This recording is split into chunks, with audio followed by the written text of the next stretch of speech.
জানা হচ্ছে আমি আগের চেয়ে বুদ্ধিমান হয়ে গেছি। তাই নাকি? আমি তো জানতাম তুই শুধু লম্বাই হয়েছিস। আরে না না না, বড়দের মাথায় অনেক জ্ঞান। তবে সমস্যা হলো গুলা কোথায় থাকে ও নিজেও জানে না।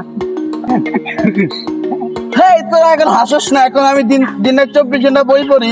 কি বই? কিভাবে বুদ্ধিমান হয়ে যায়। বই পড়ে কি শিখলি? এখনো বই পড়া শেষ হয়নি আমার। কেন?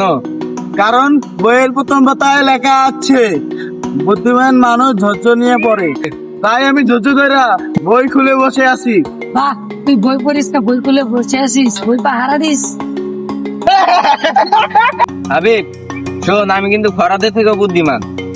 তুই কিভাবে বুদ্ধিমান? গতকাল আমি বাজারে গিয়ে দোকানদারকে বলেছিলাম, ভাই আমাকে এমন একটা জিনিস দেন যেটা খেলে ক্ষুধা চলে যাবে। তারপর দোকানদার আমাকে একটা বিস্কুটের প্যাকেট দিয়েছিল। তো আমি বিস্কুটের প্যাকেট হাতে নিয়ে বাসায় চলে আসি। বিস্কুট খেলি না? না। তাহলে কোথায় গেল কিভাবে? আরে বোকা, দোকানদার তো বলেছিল খেলে ক্ষুধা চলে যাবে। আমি তো খাই নাই, তাই ক্ষুধা আমার কাছে আছে। এই যুক্তি শুনি আমার বুদ্ধি পালিয়ে যেতে যাচ্ছে। আচ্ছা, তারা দুজনে তো বুদ্ধিমান হলে একটা প্রশ্নের উত্তর দে। প্রশ্ন কর।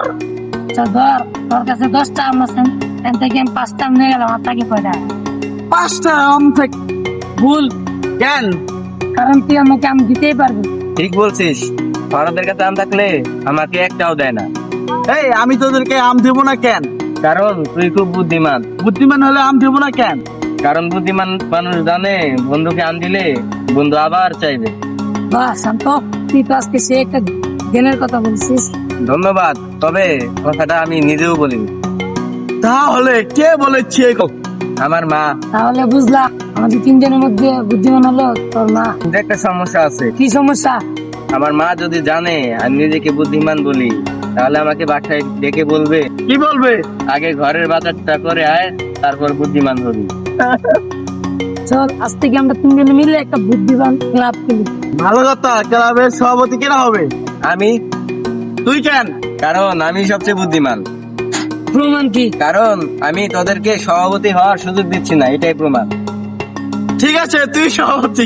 আর আমি? তুই কোষাধ্যক্ষ। টাকা কোথায়? টাকা তুই দিবি, আর তুই? আমি শুধু বুদ্ধি দেব। আর আমি? তুই সদস্য, আমি সদস্য হয়ে কি করব? আমার বুদ্ধির কথা শুনবি। তাহলে আজ থেকে ক্লাব বন্ধ।